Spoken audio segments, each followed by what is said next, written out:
nkubwire ko uyu munsi tugiye kugaruka ku myitozo ibiri yagufasha kwitoza kutarangiza vuba. Uri umugabo washinze urugo ndetse imyaka itangiye kuba myinshi, none uhorana ipfunwe ry'uko buri gihe iyo uteye akabariro uhita urangiza ntaho igikorwa kiragera. Wowe uracyari umusore, ibyo ngibyo urimo urabitekereza kubera ko watangiye gukorana imibonano n'umukobwa runaka w'inshuti yawe cyangwa se abakobwa batandukanye, hanyuma ukumva urangiza vuba.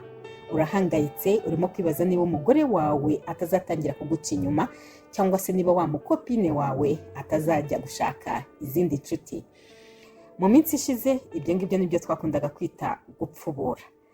Humura, iki kiganiro kije kugufasha. Hari uburyo bwinshi umuntu yakoresha ngo akore imibonano mpuzabitsina akanya gahagije uko abyifuza ndetse akumva koko agereye ku ngingo uwo bari gukorana imibonano mpuzabitsina.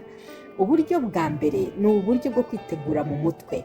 Ibi ngibi urabyigishwa, ukigishwa kwitegura mu mutwe, hanyuma ukazajya ubasha gusa naho ubigenga. Uburyo bwa kabiri ni ubujyanama bw'inzobere mu buzima bw'imyororokere. Ahangaha ni hahandi usanga umuntu w'umujyanama w'inzobere ubizobereyemo akaguha umwanya we, hanyuma mukajya muganira, ukamuganiriza ku kuntu bikugendekera n'igihe urangiriza, akakuganisha noneho kuri ya myumvire izatuma utabasha kurangiza vuba. Hanyuma icya gatatu ni uko hari igihe nanone usanga ukeneye imiti yo kwa muganga, bityo iyo miti ukaba wayifata ikagufasha kutarangiza vuba. Hari n'ibindi byinshi bitandukanye. Icy'ingenzi ni kimwe, ni uko ikigukorera cyangwa se ikibasha gutuma kurangiza vuba koko kwawe bihagarara, burya biba bitewe n'icyo uko kurangiza vuba kwatewe nacyo. Ni nayo mpamvu ahanini iyo uri kumwe n'umujyanama mu buzima bw'imyororokere, uwo nguwo abasha kukuganiriza neza, akumva amateka yawe, noneho akamenya imizi y'ikibazo cyawe, bityo akaba yamenya aho akuganisha. Ese akuganisha ku kwitegura mu mutwe, akuganisha gukomeza kugirana nawe ubujyanama, akuganisha gufata imiti yo kwa muganga runaka, cyangwa hari ikindi kintu akuganishaho.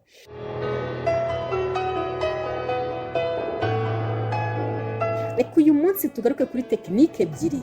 Ni tekinike zizewe ariko kandi zitazwi na benshi wakoresha ukajya urangiza igihe ubishakiye. Birashoboka ko izi tekinike ushobora kuzazikoresha we ntibikunde bitewe n'ikigutera kutarangiza vuba, ariko kuri benshi izi tekinike zirakora. Bivuga ngo uzavuge ngo ntizakoze ari uko wabanje kuzigerageza kandi igihe gihagije. Tekinike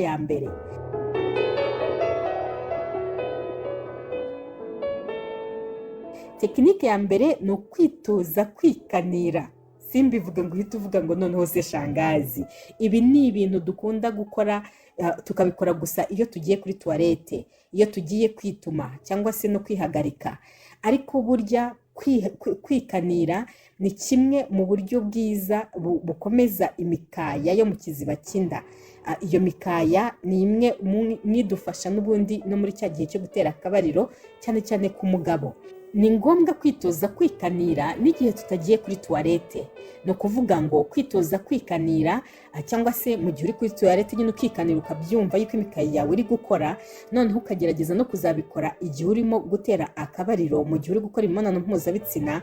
Ibi ngibi kubyitoza ni ikintu cyiza cyane kuko bituma imikaya yawe yo hepfo cyangwa se ikikije imyanya myibarukiro, iyo mikaya igira ubushobozi bwo kuresista igihe cyose wabikenera.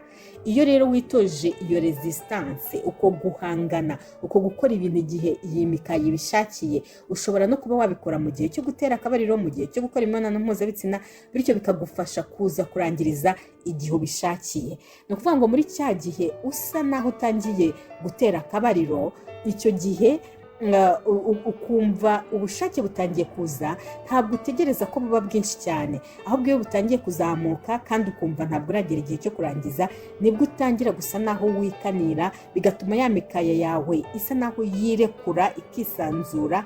Noneho ibyo ngibyo bigatuma ubushake bwari buzamutse bwo kujya kurangiza vuba busa naho ubufata buhagarara, ntibukomeze ngo bujye kukurangiza vuba kwejakira gusohora, ahubwo bigasa naho bihagararira aho ngaho, ubundi ugakomeza igikorwa cyawe. Ubwo bwari uburyo bwa mbere.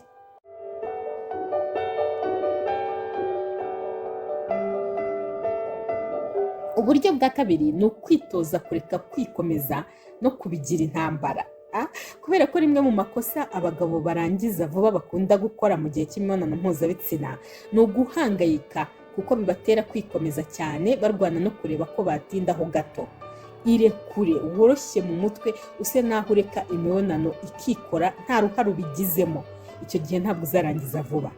Ibi koko ndabivuga ukumva kubivuga biroroshye, ariko ndabizi neza ko kubishyira mu bikorwa ari ikindi. Kubishyira mu bikorwa birakomeye, ariko wabyitoza. Uti wabyitoza gute?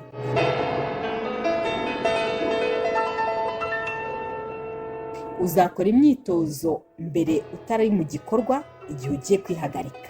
Uyu mwitozo uzawushobora niba wihagarika ukoresheje toilette ya siège.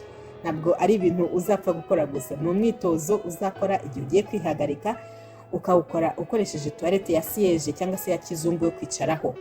Icyo gihe rero wikwihagarika uhagaze, ahubwo icara, kandi wicare wemye, umugongo ugororotse. Hanyuma utangire wihagarike, inkari zize. Nihashira nk'amasegonda 2 cyangwa 3 watangiye kwihagarika, uhita uhagarika kugira ikintu na kimwe ukora.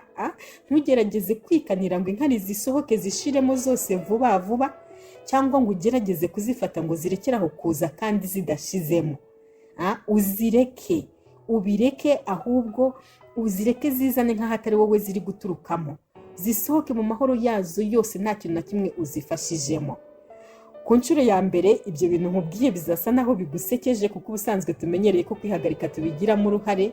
Ariko reka nkubwire ngo uwo mwitozo ni umwitozo ushobora gutangira gukora, ukawukora nka 2 cyangwa 3 ku munsi. Hanyuma wamara kubimenyera ugatangira kubishyira mu bikorwa noneho mu gihe cy'imibonano. Wabikora ugiye kwihagarika, ukitoza kureka inkari zikizana nta kintu bigizemo uruhare, ntabwo uzikaniriye, nta nubwo uzifashe ngo zihagarike, uraziretse zirizana, zirarangiza, nta kintu, nta ruhare ubigizemo. Noneho iyi tekinike wayimetirije, wayimenyereye, utangiye kugerageza noneho kubikora mu gihe cyo gutera akabariro. Icyo gihe ugerageza kwibuka ubwo bushobozi wiremyemo bwo kureka umubiri wawe ukikorera ibyawo, akaba ari bwo ukoresha no gukora imibonano. Ntiwifate ngo utarangiza vuba, cyangwa ngo wifate wumva ubushake buzamutse, ahubwo ukareka umubiri ukabigenzura uko ushaka. Ukareka ugakora ibyo ukora ubundi bijyanye no kurangiza n'ubushake n'ibiki byose, ukabireka bikagenda muri ritime yabyo. Ntushake kubifata, ntushake kugira ikintu bikoraho. Ndakubwiza ukuri, ibi ngibi nubasha kubikora bizakunda, ntabwo uzarangiza vuba. Ariko wowe nutabibasha, ubwo uzaba utametirije ya tekinike mu gihe wihagarikaga, cyangwa se kuyivana, kuko ihagarika uyimurira mu gukora imibonano bizaba byakugoye. Uzakomeza ugerageze inshuro nyinshi, ni ukwitoza nyine, ni umwitozo. Ariko kandi bikomeza kwanga bigakomeza kwanga, hari igihe uzaba ufite ikindi kintu gituma utarangiza vuba, kitajyanye n'ubu bushobozi nari mvuze bwo kubasha gukontorora imikaya yawe.